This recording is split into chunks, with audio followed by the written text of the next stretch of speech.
Yo, what's going on, guys? Crispy Flakes here. So it's just been announced that Blake Griffin is signing a one-year contract with the Boston Celtics. Now, a few years ago, this is absolutely insane, crazy news. But realistically, it seems just like yesterday that he was like putting up his best season ever on the Detroit Pistons. Ended up eventually getting bought out, as we all know. I'm over all that, by the way. And signing with the Brooklyn Nets. And realistically speaking, he was just not good on the Nets. He just wasn't.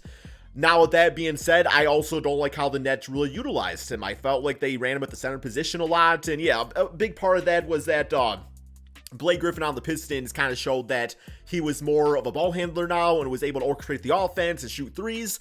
And he was a garbage three-point shooter on the Brooklyn Nets. So I'm hoping that for the Celtics case, you know, he goes to the team and just in a new system, new environment, maybe he can kind of tap into some of that old Blake Griffin. He's 33 now, obviously extremely injury prone, and the injuries have kind of caught up to him with his career and everything.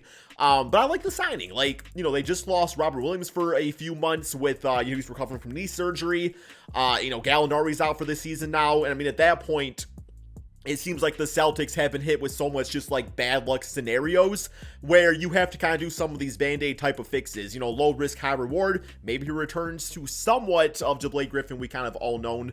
And I'm really hoping they use him more in like a Gallinari type of role, you know, as opposed to having him bang with the centers on the inside. Like, have him stay to the perimeter. And yeah, if he's not making his threes, at that point, it's on him. But I think that's how they really need to play him. And obviously, too, being 6'9", he can play the center position at times. But I think you kind of want to stick more to Al Horford doing that. And if I'm being honest, I still wouldn't mind them, you know, going for like an Hassan Whiteside or somebody like that, Dwight Howard. But especially having Grant Williams, because Grant Williams, you know, kind of a 6'8" stretch type of power forward that I felt like could have just taken Gallinari's minutes anyway, would have been completely fine there. Blake Griffin seems like now at this point a like Walmart, great value Walmart version of Grant Williams. So I don't know what you all think about that. Maybe that's insulting to say, but I'm just kind of trying to call it like it is. So let's go ahead, hop over to NBA 2K23 just because I want to see what this rotation now looks like. I want to see what numbers he can put up, you know, in a one-year type of simulation scenario. So the lineup as I have it, I have Brogdon, Marcus Smart, Jaylen Brown, Jason Tatum, and Al Horford. Bench unit, we do have Derek White. We got 24 minutes a game to Blake Griffin, Grant Williams on the team, and Peyton Pritchard for a 9-man rotation. And eventually, you know, Rob Williams will be back from injury. And I'm thinking, like, you know, you look at Blake and Grant and kind of like who's playing better. And you make some choices there. But I don't know, man. I'm curious how Blake at least plays until Robert Williams is back from injury. He's got to be able to shoot, though, man. Like, let's actually look at his stats from last season. Yeah, 6 points, 4 rebounds, 2 assists per game. He's always been a really solid passer, so if he can really play into that. But this is where he kills you, man. The 26% from 3, only played 17 minutes a game, though. And, yeah, overall just wasn't that good. Season before, this season was kind of weird because, like, he started with the Pistons and everything. It wasn't, like, completely healthy. Went to the Brooklyn Nets in a more limited role. So, yeah, 11 points, 5 rebounds, 3 assists. But I go back to this 2018-2019 season, which was not too long ago, dropped 25, 8, and 5.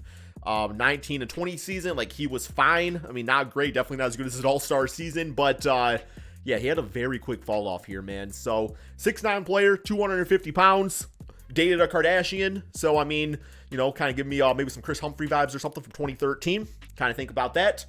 But okay, let's go ahead and simulate to the point of the NBA season where Robert Williams is back from injury and see if Blake Griffin was kind of able to hold things down and at least put up some decent numbers. Okay, so we are a few weeks into the NBA season and Robert Williams is already back from injury, so I'm cool with that. Let's go ahead and get this rotation looking good for us. And real quick here, just kind of see what Blake Griffin was like so far up to this point. Record-wise 4-5, so not a great start, but at the same time, you know, when you lose a defensive anchor like Robert Williams, like, you are going to struggle a little bit more. It's just going to mess with chemistry and everything. So, yeah, player stats on the season after 9 games. We got Blake Griffin, 8 points, 6 rebounds, 2 assists per game. Not bad numbers. Once again, though, the field goal percentage, not really finishing around the basket, but his 3-point shot, you know, he's shooting 4 attempts and shooting 40%. If he's doing that, that's perfect. Like, that's exactly what he needs to do overall for this team. So let's get the rotation looking better now and just kind of seeing a more complete team. So at this point, we're going to go, well, yeah, Robert Williams, we'll start him at center. I think Jason Tatum goes back. I mean, you really just kind of bump everything down and stagnate it this way. Let's go ahead and get Marcus Smart at point guard. Jaylen Brown chilling up in here. And then you got Derek White, Malcolm Brogdon, who's supposed to be the 6th man, although I think he starts the season doing that. And yeah, I'm kind of cool if this is like a 9-man rotation. I'll actually give a few more minutes to Blake Griffin. Why not, man? 23 minutes a game for him. That all looks pretty good. Robert Williams is probably playing a bit more, for being honest. Get him at 30, and you know what? Blake Griffin, here you go. You can be the 7th man off the bench. You have earned it. Shooting 40% from 3. Okay, so completely healthy now.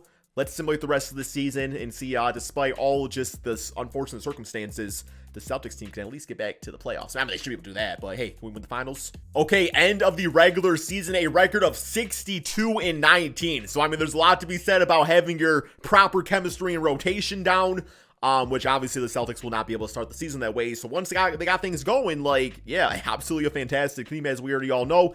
Simulate through day, finished a W on the season. Luka MVP, Chet as Rookie of the Year. Well, it's a little awkward. Andre Drummond, 6th man. Anthony Davis, Defensive Player. Trey Jones, Most Improved Player. And yeah, it just got awkward again. Okay, All-NBA first, All-NBA second, All-NBA third, and no Celtics? It's awkward. No, wait, we've got Jason Tatum. My bad. I was going to say it's about to get awkward a third time, man. But okay, I'm not even in the way. Perfect. Okay, let's go to the player stats on the season, see how everybody performed for the squad. Mainly looking at Blake Griffin. So Blake Griffin, 23 minutes a game, 8 points, 6 rebounds, 3 assists, and shot down to 31% from 3. But really, like, that's not horrible. It's not great, but, you know, you can't really ask much more from a 34-year-old Blake Griffin on a minimum contract. Like, I think he fit his role completely fine. Robert Williams, on the other hand, like, he had 2 blocks per game and almost a steal, but his scoring number is definitely way down since coming back from that surgery, but didn't really need to score all too much anyway. Okay, now let's see, though, if we win the championship, because that is the important aspect. But real quick here, let me know in the comment section below, like, do you think there's a different player the Celtics should have went for, or are you cool with Blake Griffin on the team? Like, I'm very curious what you guys think his type of role is going to be, and if it's going to be optimal or not. Brooklyn Nets in the first round. Well, we swept them last year with Blake Griffin, so we're going to sweep them this year with Blake Griffin. Simulate round. Let's get it. Come on. Hey, we actually did sweep them. Okay. Damn, man. We got 39 for Jaylen Brown, 23 for Jason Tatum. We got Blake Griffin dropping 15, 5, 3, and 3 on his former team. He wasn't doing that in Brooklyn. Next up, Miami Heat. Simulate round here. And 4 games to 2. We are in the Eastern Conference Finals behind a 50-piece from Jason Tatum. 12, 7, and 3 for Blake Griffin. Really just sticking to that 3-point line, 4 for 9 shooting. Next up, we got the Bulls. Simulate round here.